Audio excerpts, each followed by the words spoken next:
Everyone's trying to be an overnight success. It doesn't work that way. I built a business and exited that allowed me to basically live the type of life I wanted for the rest of my life. You changed my life more than anyone else ever. Welcome back, everybody, to Exit Rich. I'm with Travis Riggy. And the funny part is, I've known Travis for probably 5 or 6 years now. And I would not be doing what I'm doing without Travis Riggy and his story. And Travis, thank you so much for being here. We're going to jump into that. But there's no way Lance Bachmann sold 6 companies now for hundreds of millions of dollars if it wasn't meeting you and hearing your story. It's crazy how the world works about being in a room with the right people. Yeah. Right? Yeah. So, Travis, why don't you introduce yourself real fast, and we're going to jump in, find out some questions about how you sold your company, what you're doing now, and you're still working. Yeah. Yeah. I still remember when we were at the bar at Vertical Track and you looked at me, you're like, my company could be worth how much? And then, a couple months later, you're like, hey man, I sold it. And I was like, well, he moves fast. Um, but yeah, my name's Travis Ringy. I owned a company called Pro Skill Services here in Phoenix, and in late 2020 sold it and tried to retire. Wasn't working out for me, and so I partnered up with Ishmael and on the NUVE project, the thermostat project, and so that's what keeps majority of my time right now.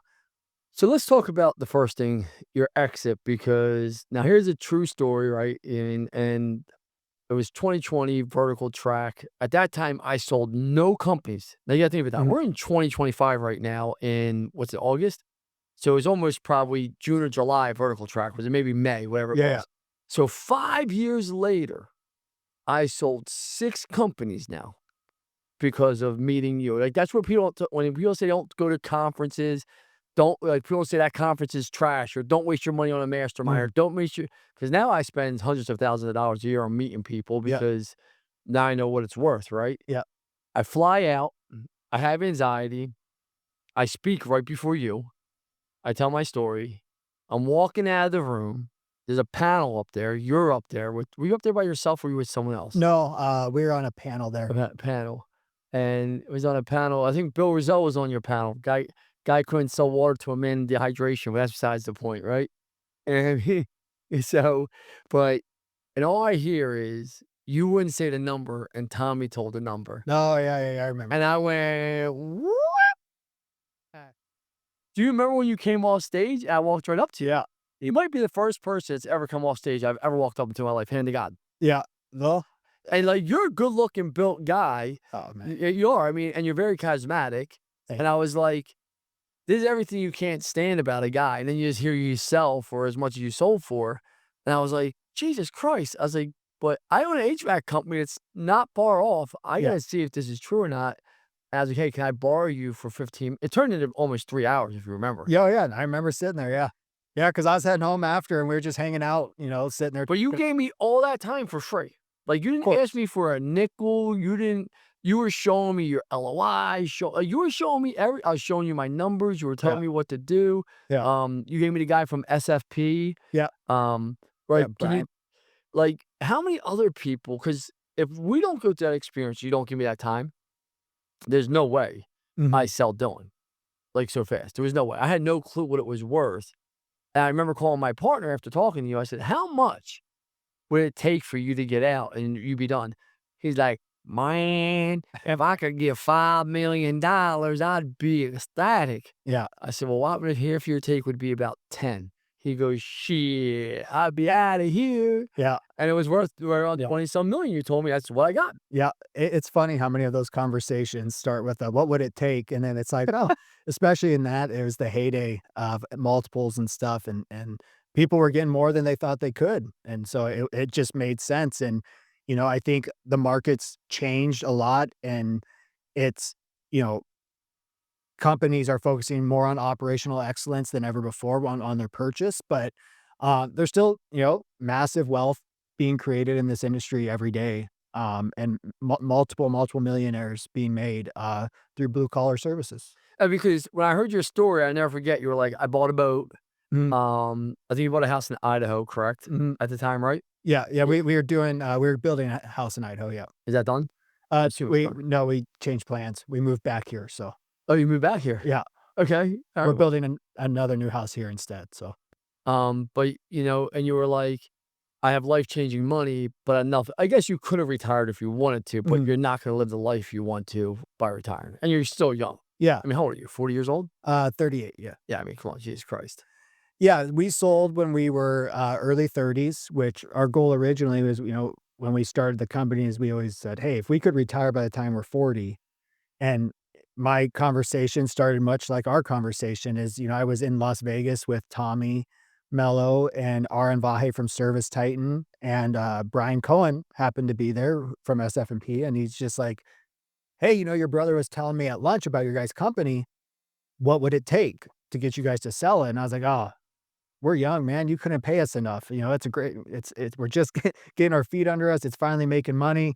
And, he's like, "Well, just give me, your go F you number." And so I did, and he's like, "Okay, let me take that back to, the office and see what we can do. Send us some information."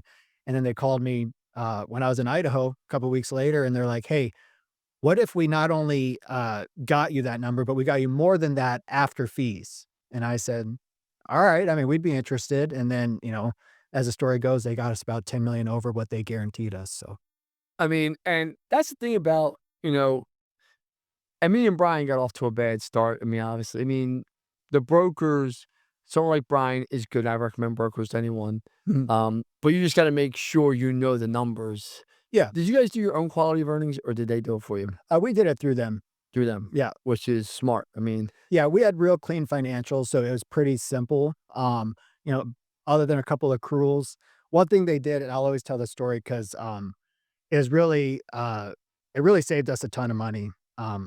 Is Fred, who is the principal at SF&P, yes. he said, when we went through all of it, we finally said, "Hey, we're gonna go service champions." He said, "All right, but with their LOI, I got to change something." And we were like, "Yeah, whatever, man. We don't. There's a lot of money. We're good."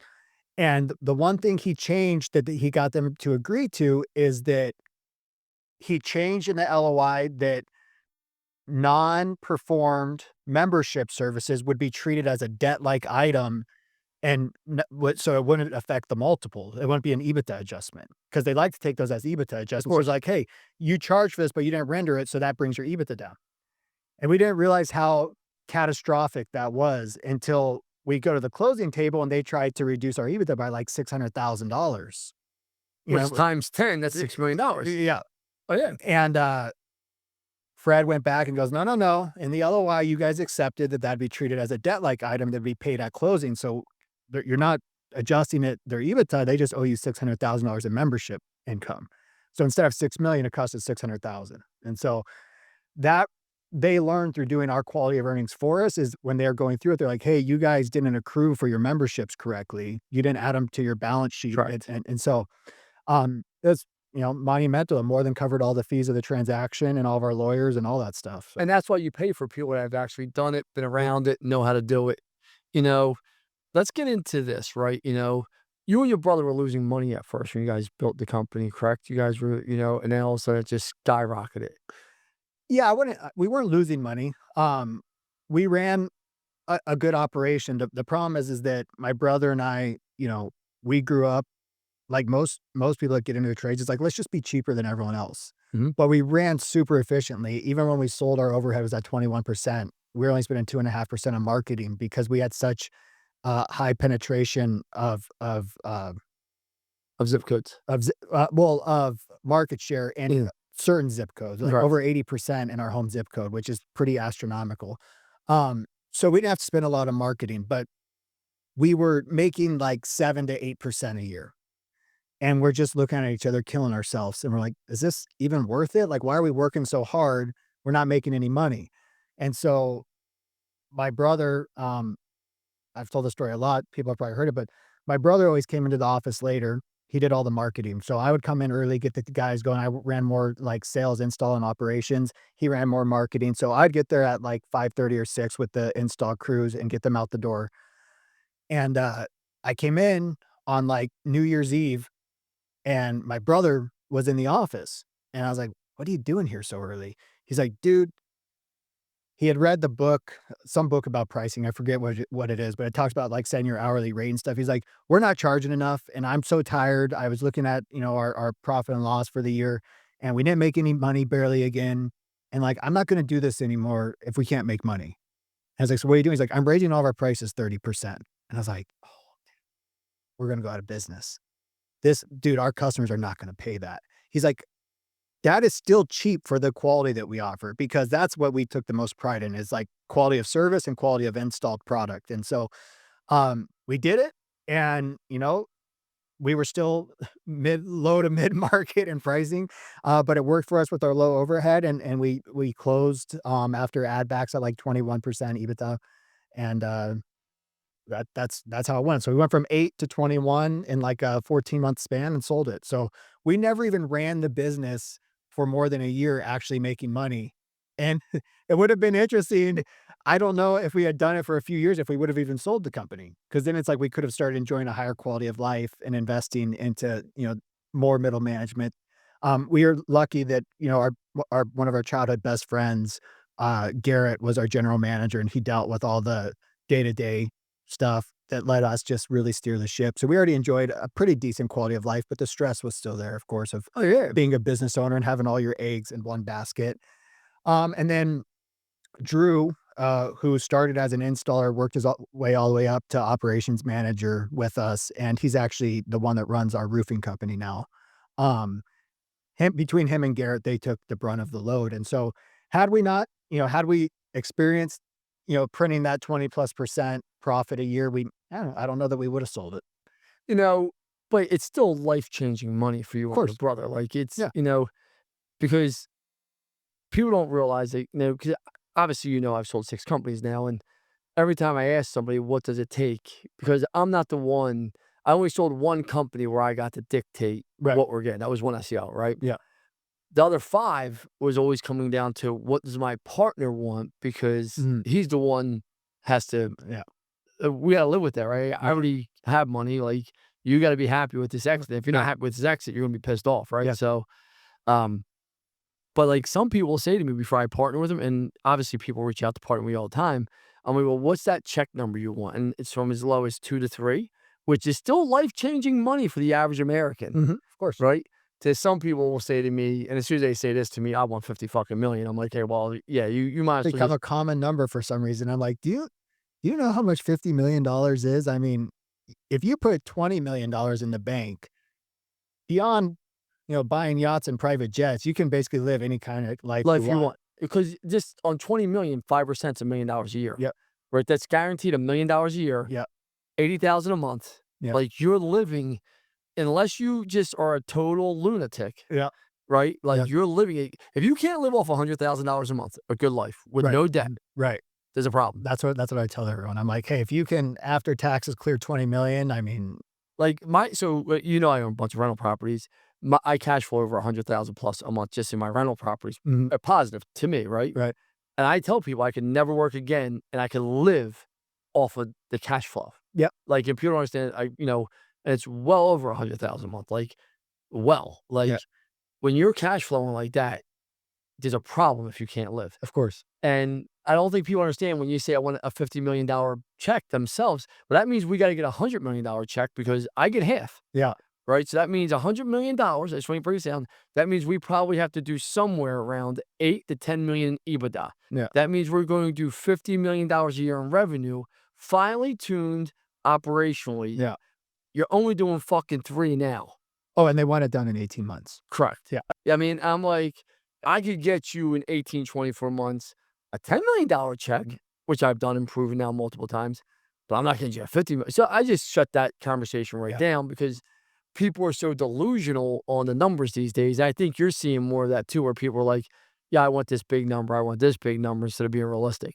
I think people have just kind of become numb to the numbers, even just hearing, like, you've got, the billionaires of, and it's all over TV with Elon and Zuckerberg and stuff. And people just don't really realize, you know, going from, hey, I'm making, a couple $100,000 a year to I just got a 10, 15, 20, $30 million check, the difference in that. And that, you know, invested, like you said, now they're saying 6%, you can pull 6% out pretty Easily. easily. And so it's like you start doing the math on that and it's like you never have to work again. wouldn't advise it. Most people that stop working after being an entrepreneur just go absolutely crazy and get depressed. And Correct. so, that's another thing that I always talk to people about on their exit is like, make sure you know what you're going to do. Because if you just think you want to play golf all day and go relax, you'll hate your life within 6 months. I mean, I went through seller's depression. Yeah. I mean, I went through it really bad for about 6 months. To Yep. like where I was struggling to get out of bed. I was drinking every night, and I'm not an alcoholic. I mean, you've been around me. I have 2 drinks, not drink another Yeah. drink. Like, but during that time, I became one Yeah. because I was so depressed. My wife was like, "What is going on with you? Making all the wrong decisions, everything." And Yeah. but I was so used to being 15 years my identity. Yeah. It's your whole identity is wrapped up in it. And 100%. then you better know what you're gonna do next because, yeah, if you think you're gonna go coach little Johnny in baseball Yeah. and golf, you're high as a kite. You're gonna be one scrambling, miserable person. Absolutely. Here's a question for you. So you got into roofing, and the one thing I like about you, you're always transparent. How's it going for you? Is it as easy as people think to get? Because everyone now says to me after they see what I'm doing, "I'm going into roofing. I'm going into roofing. I'm going into roofing." And I'm like, it's not fucking as easy as you think. I've had failures in it, and I had a Yeah. lot of success in it. You know, my brother and Drew that I mentioned really have taken the roofing company. They run it day to day, but I think uh, like many things, you know, whether we want to admit it or not, home services, especially roofing, especially HVAC, are very weather driven. Oh, yeah. You can, and so I mean, the pros of the roofing business are that like it's very unsophisticated. Lot of really low level operators that just aren't very good at business, but that comes with its own set of cons of like they're typically usually cheap because they don't know their numbers. Correct. So you got to overcome that with value, which, values become kind of a throwaway word at this point because it's like if everybody just starts doing the same thing, but they're still cheaper than you, like it gets tough to sell. But yeah, I mean, starting a roofing business or buying a roofing business in Phoenix, Arizona, that's been drought ridden for, 15 years and it rains twice a year for, a tenth of an inch, maybe not the best decision. It's tough. And, I think the guys that do it successfully here, um, have a lot of new construction and, commercial work that keeps them busy between the storms. And coming from home services, we're like, "Hey, we don't wanna You're do any yeah, anti-commercial. we don't wanna do any of that." But then we have to, like, look at it and say, "Oh, well, that's where they're covering their overhead with." I mean, they weren't making money, but they were covering overhead. Correct. And so, I mean, it's been some hard lessons learned. I don't know, a good buddy of mine, Travis Smith, started a roofing company and, in a wetter climate, and it seems like he's doing great. So I think, climate and rainfall probably plays a role in it because in Arizona, you've got a bunch of 20, 30 plus year old roofs in these master plan communities that the underlayment's been shot for 5 years. So I'll give you a tip because you're a bright guy and you'll get this and you'll use it. So me and Bill do, because people come to us every day to partner with me for roofing, right?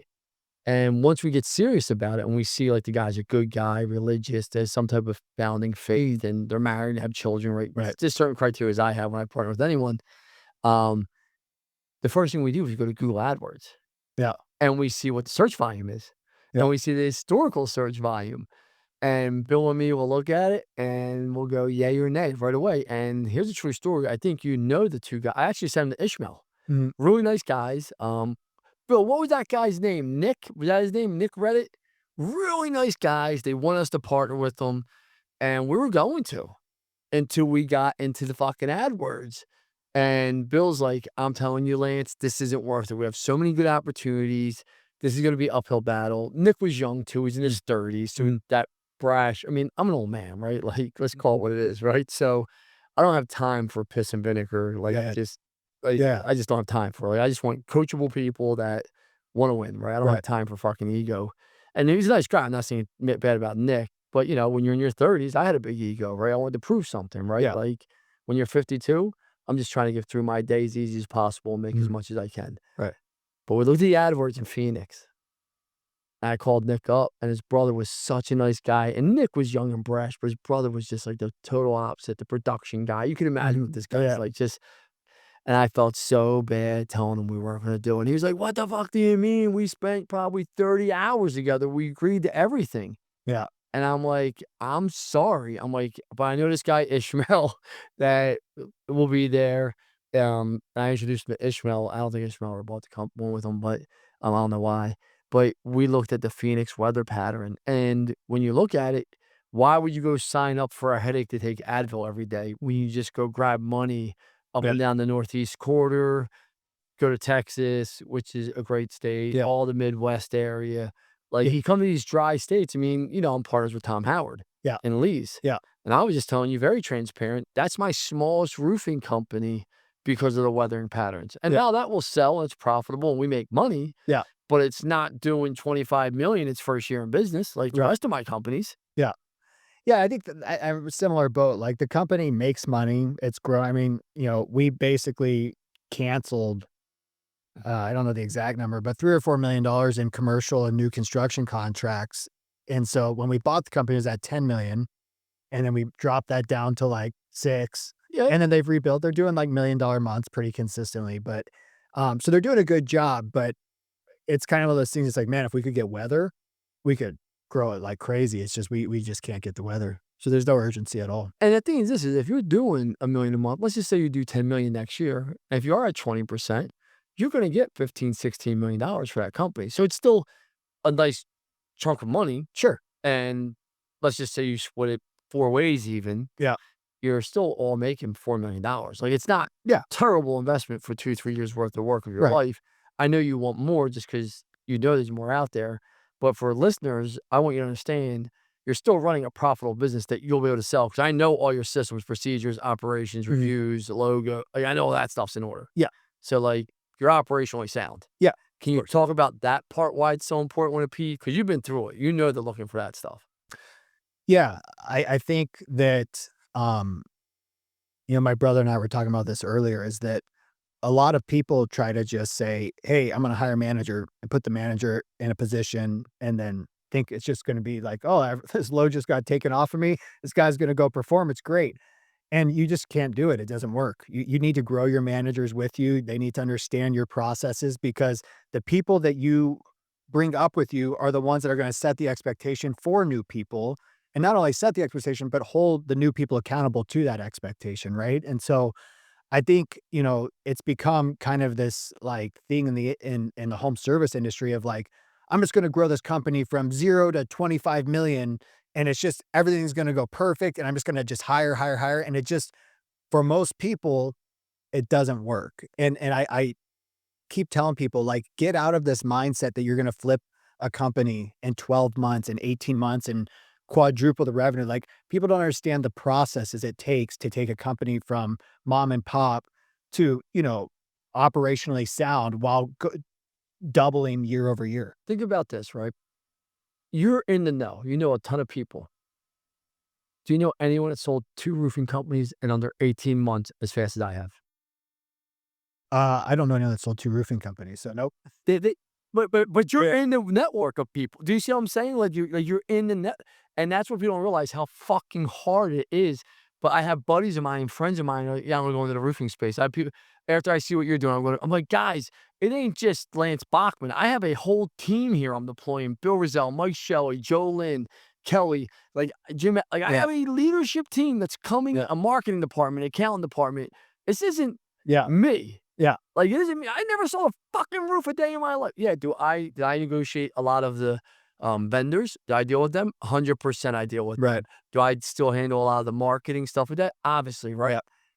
Leadership, clearly. But outside of that, like, guys, you don't realize, you got to know your CSR metrics, your book rate. You got to know your appointment rate. You have to know your close rate, what your average ticket is. You got to understand by moving the metric. Like, people think, oh man, I should just advertise more. No, maybe you should get your close rate from 22 to 25%. Maybe you should invest into a training department, right? Yeah. And watch your close rate. Hey everyone, thank you for joining us today. I want to give a quick shout out to our sponsors, Service Titan and Rilla, our technology of choice to helping us scale and grow our business, and making sure all of our viewers have the technology to scale their business, so when they want to sell it, they're able to.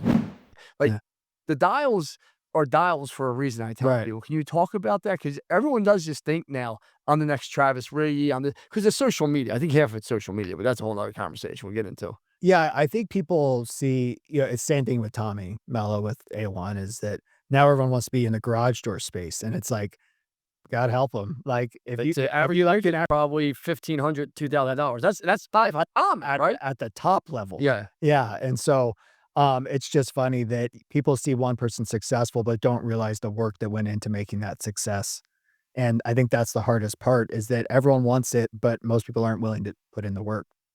Um, so what was your question on Why do so many people now think, I think it's because of social media, why so many people think they can just go open roofing, HVAC, plumbing companies, and don't realize you're gonna get your ass kicked in here. I'm not saying you can't do it, but you better have a good people around you, or you Yeah, better have a net. Like, I was fortunate, I got to meet you, like, you guys all took me in. No one was rude to me. Everyone was, maybe it's that I'm an older person. I don't know why, but you're a whole circle. No one's ever been rude to me. Everyone's opened up yeah, everything to me.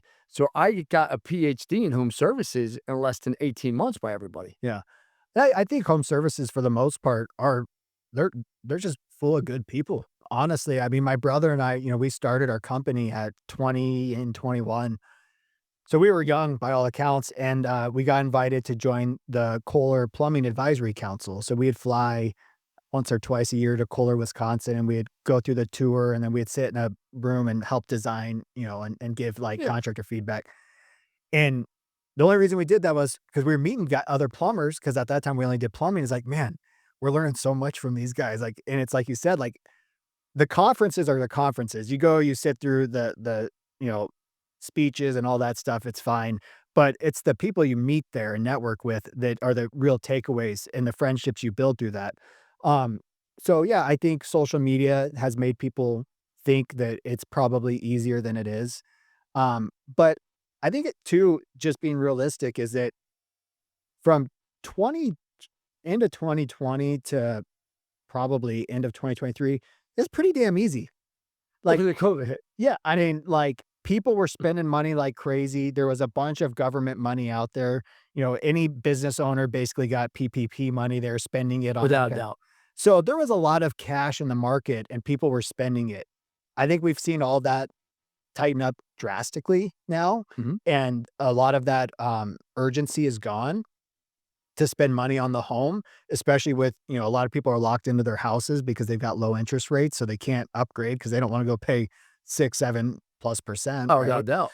And so and then we pulled all of those, speaking for HVAC, we pulled all those systems. It is like during COVID, there was so much networking going on of like, hey, the flip model. Everyone started doing the Flip, flip flip. model. Don't repair, do flips. And so you took all these 10-plus-year-old systems that, a lot of us had been maintaining for years that were frankly running pretty decent, and all of a sudden they all got flipped, and they all got flipped, and people were willing to spend the money on upgrading.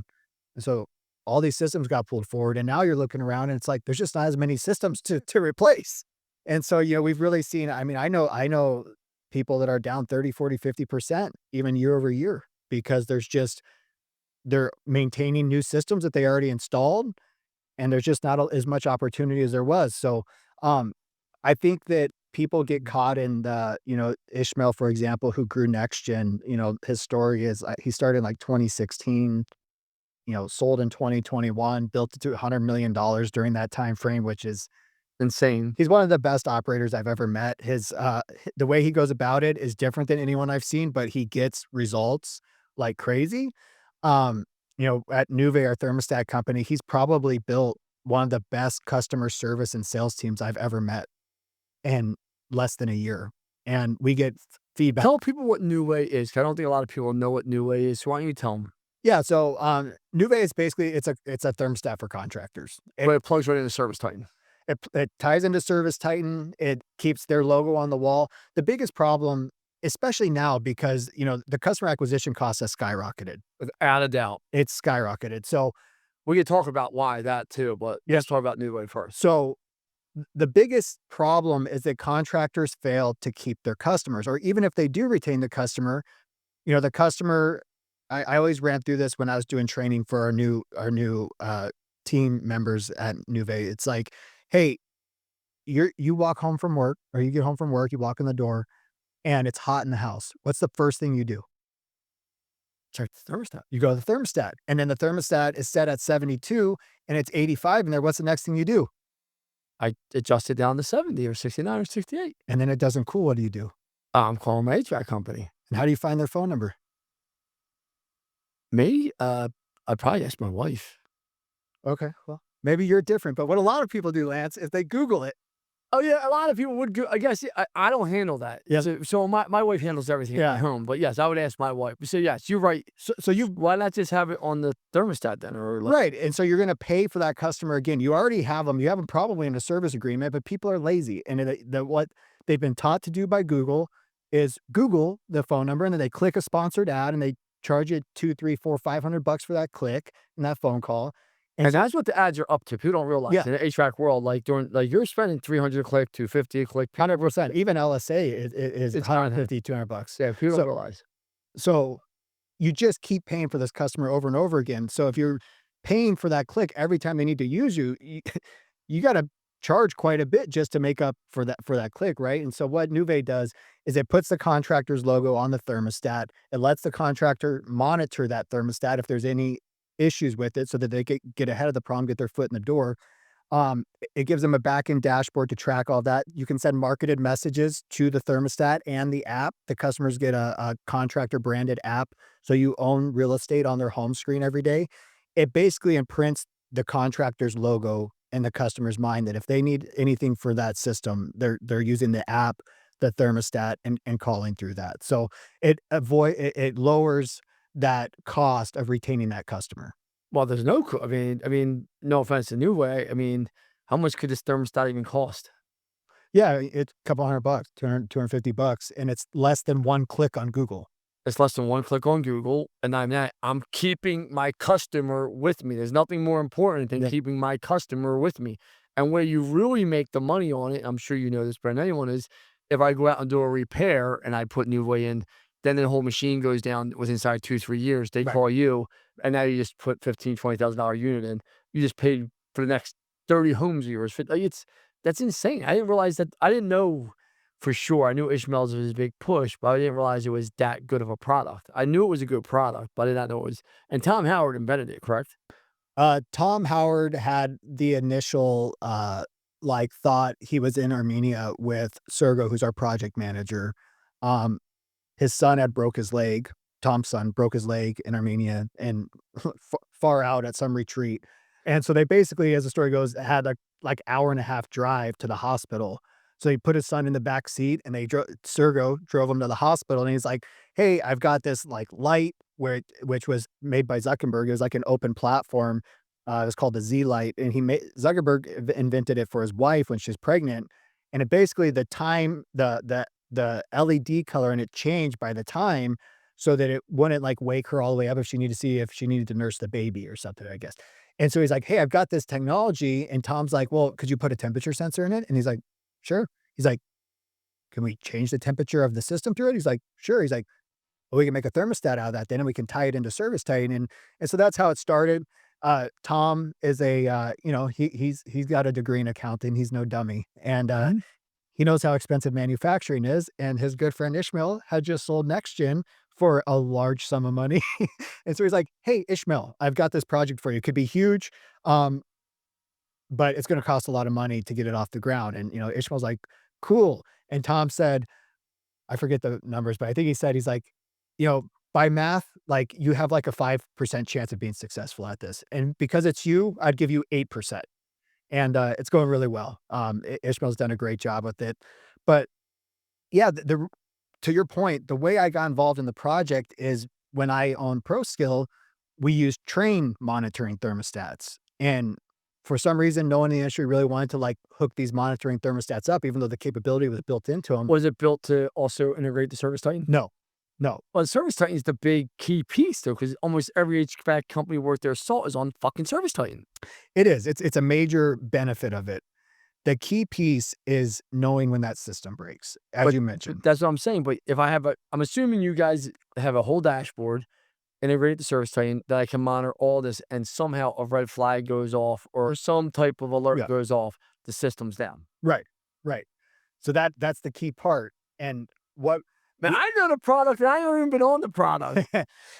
so at ProSkill, we are putting them on new systems.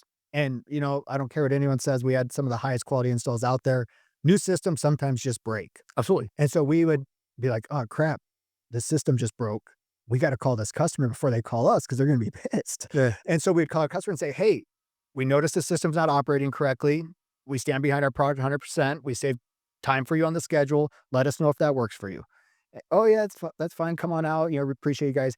And my brother and I, we sat back to back in an office, and he'd see me doing this, and he finally goes, he's a marketing mindset guy, right? He's like, hey, what if we put those thermostats on our member systems that are like over 10 years old? Because I'm sure every HVAC guy that might be listening to this has had it happen where it's like you maintain a system, you've got them in membership, and you go out next year for the service, and it's got a new system sitting. Yeah, And you're like, worse. I've been doing basically losing money on this system every year to get the replacement, and you use somebody else.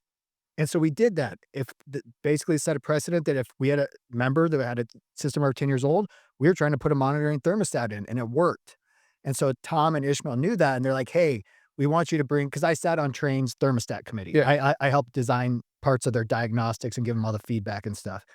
And they're like, hey, bring that over here because we want to, build a lot of those features into NUVE, but we want to make it more centered on the contractor than the manufacturer, right? And so that's what we don't want to even want a customer to know the name NUVE. Like that's just the name of the company, but we brand it 100% to them. We help them build all the literature for So whatever, you're selling to the contractors. only contractors. Why would, give me an objection? Because I mean, I'm just trying to, what would a contractor say no to this for if they have service time? Uh, people, I want an object. I want an objection because I'm like, there's certain no-brainers in life, and this just sounds like a fucking no-brainer if I owned an HVAC company. Like, if I owned Dilling, NUVE we'd be using. yeah, yeah. I just don't understand where the downfall is. What's it? Give me an objection. Come on. I know you don't sell it, but yeah, you're in somebody's sales meeting. You got to hear what an objection is. No, I mean, contractors hate change. And if contractors hate change, their team hates change more. And so getting the guys on board to do it, also money. I mean, look, you and I understand the cost of marketing. And so we're sitting here saying, hey, it's cheaper than one click on Google.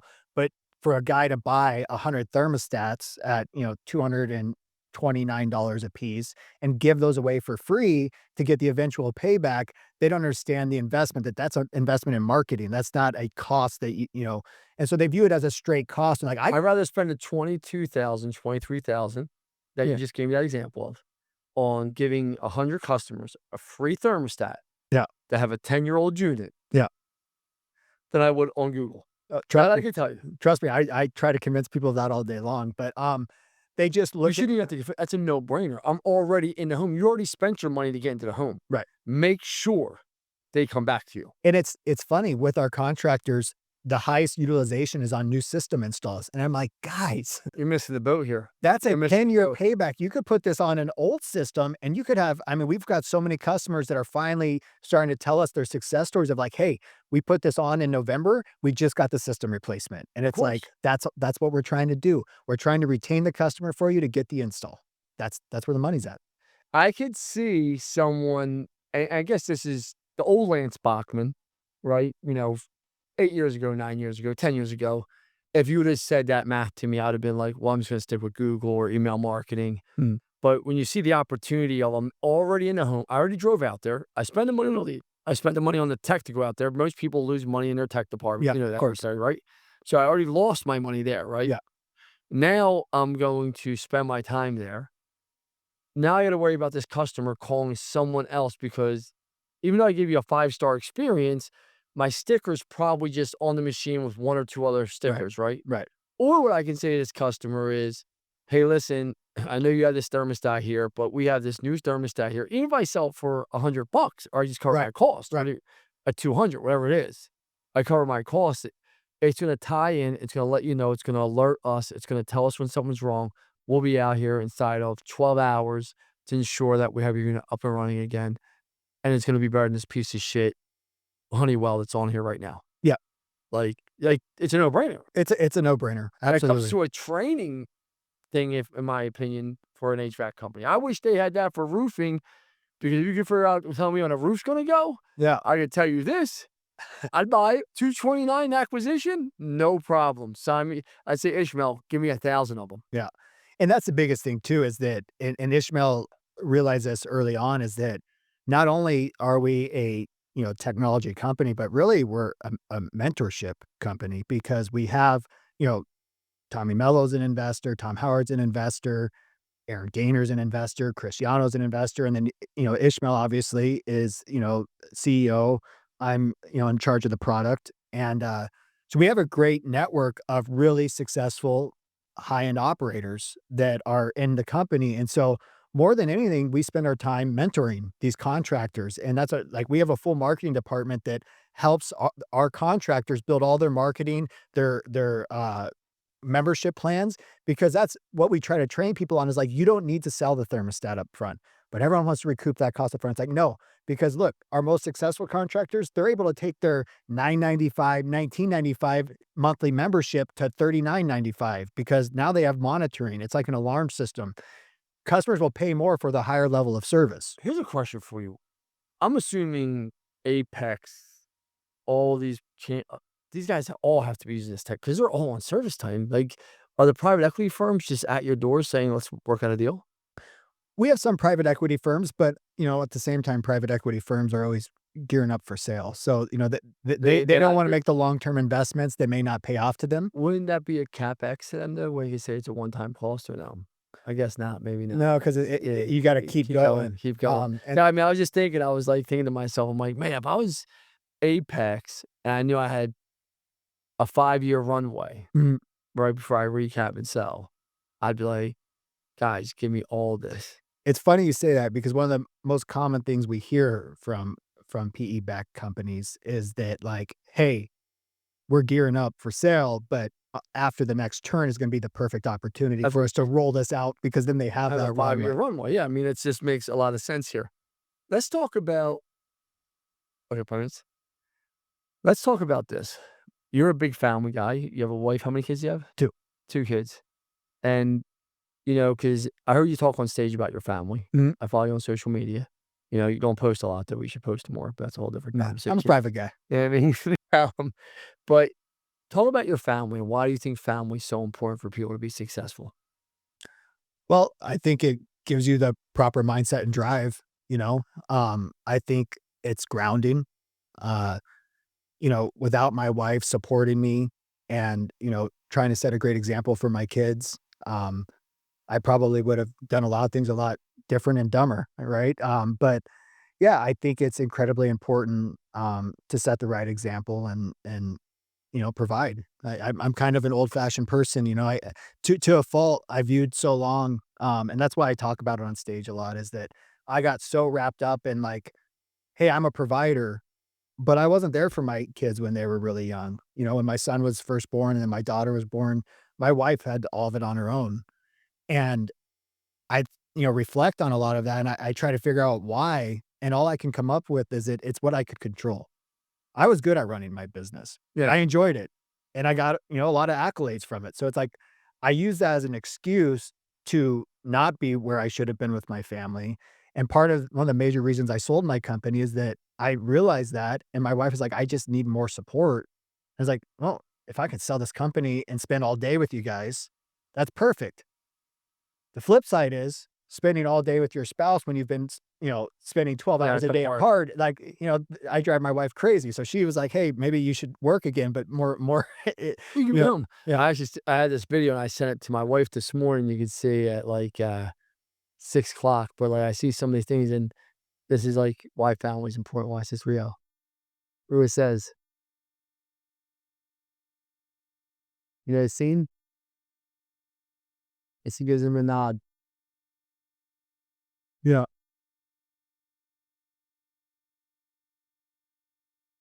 Mm. And he knows. Fuck. yeah,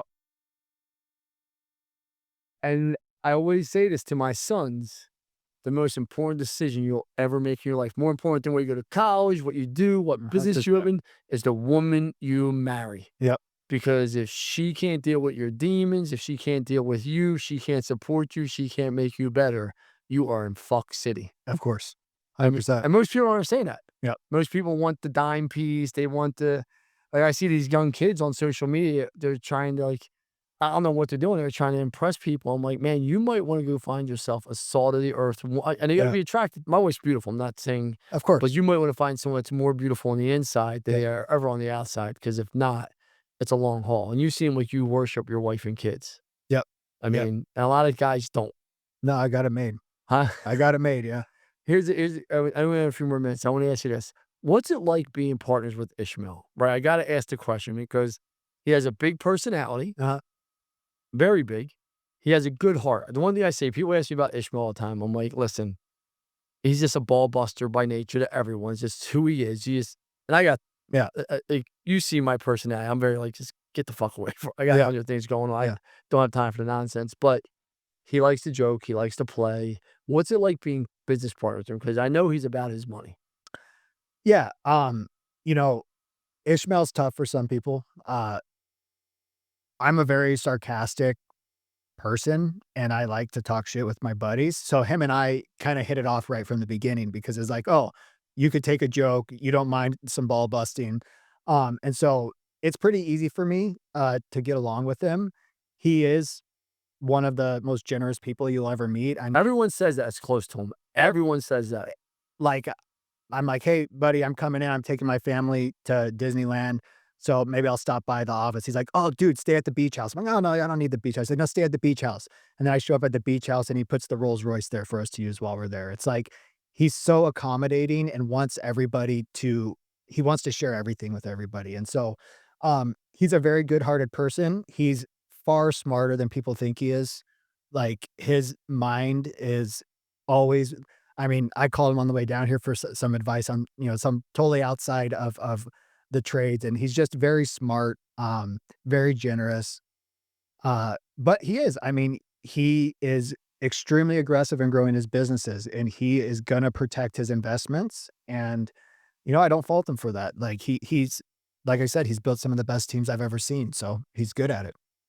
What advice for a young entrepreneur? Because you've done it. You're not like the fake gurus that I see on social media all the time, acting like they're millionaires. You're a young guy. You're good looking. You're humbled.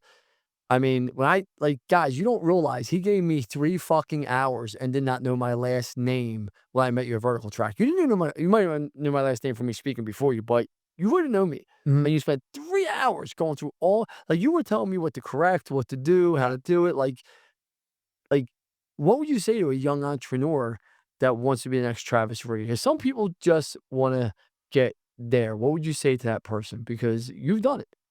Yeah, we've been talking a lot about this, and I think the best advice I'd have right now is don't rush it.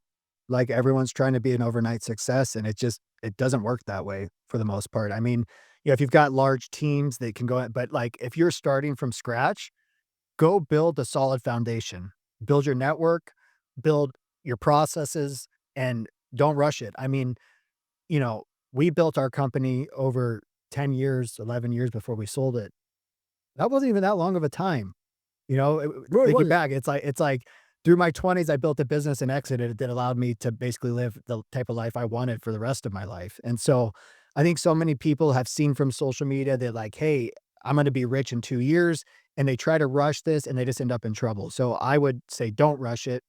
I wouldn't say Ishmael be like, just go and leverage every credit card you can. And I just wouldn't do that. Like I own my business in cash. I did a lot of things wrong, but like my brother and I didn't have any debt. Um, and I'm not saying that's necessarily the right way to do it, but I think there's somewhere in the middle of like, hey, you could grow a great company growing 30, 40, 50% year over year profitably, building a really loyal customer base. But the best thing that you can focus on starting a business is the experience of your customer. And I think that's what's gotten lost over the last 5 years is that everybody's just trying to flip and the customer experience has been lost through that process. And if you can go in and build a great customer service process and deliver on what you sell, I think you're gonna stand out. Travis, I want to thank you. And I want to say this to you. My family thanks you. My children, my wife, thank you. You changed my life. more than anyone else ever. Oh, no. That That I've means a lot. never Thank you. like, when I tell you change because without you giving me that 3 hours at vertical track, which you never asked me for anything, Mm. there's no way I'm on the journey I'm on, and I'm the happiest I've ever been, right? I'm mentally healthier than I've ever been. And yeah, people are like, "Well, Lance, yeah, because you sold 6 fucking companies for a few hundred million." No, it's because without meeting you, I would have never believed in myself. Like, you were telling me you could do this, it's what it's worth. Like, you gave me the playbook. Mhm. Like, you gave it to me. And I will always forever be grateful to you. If you ever need anything, you let me know because I'm honored to consider you a friend, and my family thanks you I wholeheartedly. appreciate that, man, and I'm proud of what you've accomplished. It's been really fun to watch. I mean, so thank you so much. If you need anything, let me know.